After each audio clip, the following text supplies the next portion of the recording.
വയനാട് മുണ്ടക്കൈ ഉരുൾപൊട്ടലിൽ കാണാതായവർക്കായുള്ള തെരച്ചിൽ ഊർജിതമായി തന്നെ 8ാം ദിനത്തിലും തുടരുന്നു. അവസാനം വട്ടം കൂടി പരിശോധന ഊർജിതമാക്കുകയാണ്. സൂചിപ്പാറയ്ക്ക് സമീപമുള്ള സൺറൈസ് വാലി കേന്ദ്രീകരിച്ചാണ് പ്രത്യേക പരിശോധന നടത്തുന്നത്. സൈന്യത്തിന്റെയും വനം വകുപ്പിന്റെയും നേതൃത്വത്തിലുള്ള 12-അംഗ സംഘം കാന്തൻപാറ വെള്ളച്ചാട്ടത്തിന് സമീപം പരിശോധന നടത്തിക്കൊണ്ടിരിക്കുകയാണ്. 2 സംഘങ്ങളായാണ് വ്യോമസേന ഹെലികോപ്റ്ററിൽ തെരച്ചിൽ നടക്കുന്ന മേഖലയിലേക്ക് എത്തിയതും അവരെ അവിടെ ഇറക്കിയതും. ചൂരൽമലയിലും ചാലിയാറിലുമൊക്കെ തിരച്ചിൽ തുടരുന്നു. റോഷിപാലുണ്ട് വിവരങ്ങളുമായി. റോഷിപാൽ, എന്തെങ്കിലും അപ്ഡേറ്റുകൾ സൈന്യം നൽകുന്നുണ്ടോ? 12-അംഗ സംഘം ഇപ്പോഴും തിരച്ചിൽ നടത്തുകയാണെന്ന് മനസ്സിലാക്കുന്നു. കാന്തൻപാറ വെള്ളച്ചാട്ടത്തിന് സമീപത്ത് നിന്ന് മൃതദേഹം ലഭിച്ചതായുള്ള സൂചനകൾ ലഭിച്ചിരുന്നു, പക്ഷേ അത് സ്ഥിരീകരിക്കാനായിട്ടുണ്ടോ?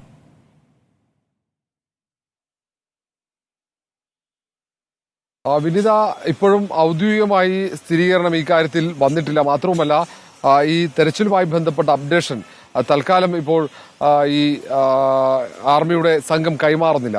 തെരച്ചിൽ പുരോഗമിക്കുന്നുണ്ട്, വിവരങ്ങൾ ലഭ്യമാക്കും എന്ന് മാത്രമാണ്. നേരത്തെ അവിടെ നിന്നും രക്ഷപ്പെട്ടവർക്ക് അവിടെ മൃതദേഹങ്ങൾ ഉണ്ടെന്ന സൂചന പോലീസിനും ഈ രക്ഷാപ്രവർത്തകർക്ക് നൽകിയിരുന്നു. ആ ഒരു സാഹചര്യത്തിൽ കൂടിയാണ് ഇത്തരമൊരു ദൗത്യം ഈ രക്ഷാപ്രവർത്തകർ ഏറ്റെടുത്തത്. ഏറെ വന്യമൃഗ ശല്യമുണ്ട്, ദുഷ്കരമായ പാതയാണ്. മാത്രവുമല്ല, അവിടെ കുടുങ്ങിക്കഴിഞ്ഞാൽ 15 കിലോമീറ്ററിലേറെ നടന്നാലാണ് പുറത്തേക്ക് വരാൻ പറ്റുക.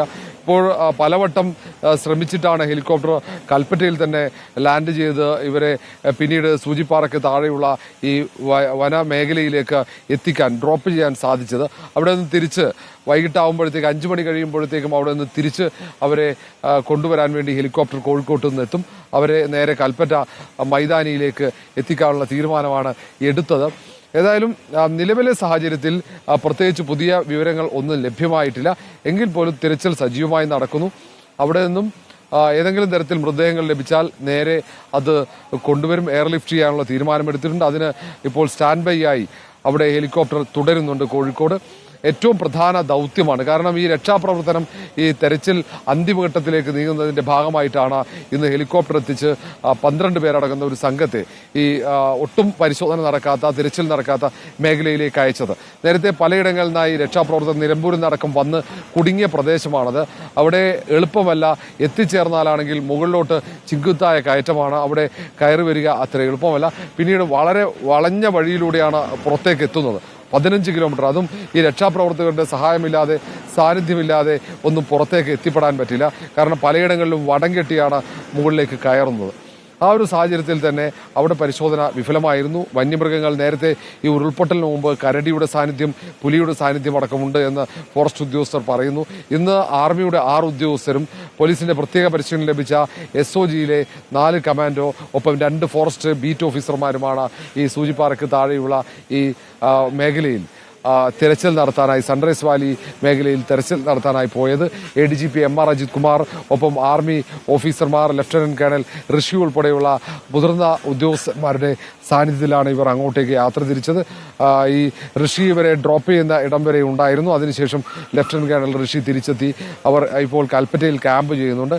ഏതായാലും റോഷിപാൽ, ഇതിൽ ഏറ്റവും പ്രധാനം ആ പ്രദേശത്തിന്റെ ഒരു ഘടന തന്നെയാണ്. സൂചിപ്പാറ മേഖലയൊക്കെ തന്നെയും ഇപ്പോഴും കോടമഞ്ഞ് നമുക്ക് ശക്തമായി തന്നെ കാണാം. ദീപക് മോഹൻ അതിന്റെ ദൃശ്യങ്ങൾ നമുക്ക് തരുന്നുമുണ്ട്. ഒപ്പം നേരത്തെ റോഷി സൂചിപ്പിച്ചതുപോലെ വഴുക്കലുള്ള പാറകളുണ്ട്, വന്യജീവികളുടെ സാന്നിധ്യമൊക്കെ തന്നെയുണ്ട്.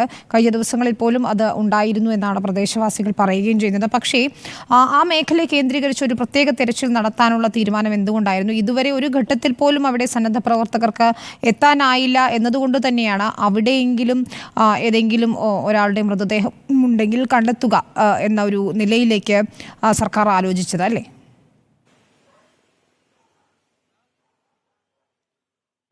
അതിൽ വിനിത, നേരത്തെ തന്നെ അവിടെ നിന്നും ചില രക്ഷാപ്രവർത്തകർ കുടുങ്ങി അവരെ പുറത്തേക്ക് എടുത്തിരുന്നു. വനംവകുപ്പിലെ ഉദ്യോഗസ്ഥർ, ഫോറസ്റ്റ് ബീറ്റ് ഓഫീസർമാരടക്കം അവിടെ പരിശോധന നടത്തിയിരുന്നു. അവിടെ നിന്ന് ചില മൃതദേഹങ്ങൾ കണ്ടെടുത്തിരുന്നു. പക്ഷേ അവിടെ പോയ ആളുകളിൽ നിന്നും ലഭിച്ച വിവരങ്ങൾ അവിടെ കൂടുതൽ മൃതദേഹങ്ങളുണ്ട്, അവിടെ ദുർഗന്ധം വമിക്കുന്നു എന്നടക്കമുള്ള വിവരങ്ങളാണ്.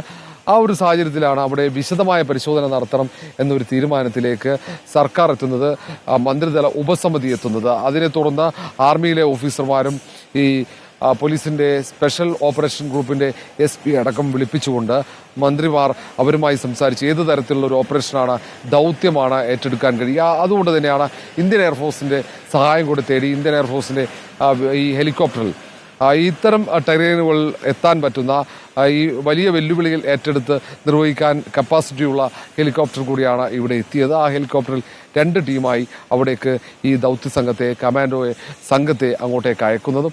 ഏതായാലും വലിയ ഓപ്പറേഷൻ തന്നെയാണ് നടക്കുന്നത്. ഏതായാലും അവിടെ മൃതദേഹങ്ങൾ ഉണ്ടെന്ന വിവരം, കാരണം ഈ മുകളിൽ നിന്നും ഈ മലവെള്ളം കുത്തിയൊലിച്ച് താഴേക്ക് സൂചിപ്പാറ വെള്ളച്ചാട്ടം വഴി താഴേക്ക് എത്തി അവിടെ മൃതദേഹങ്ങൾ കുടുങ്ങിക്കിടക്കുന്നു എന്നുള്ള ഒരു വിലയിരുത്തലുണ്ട്.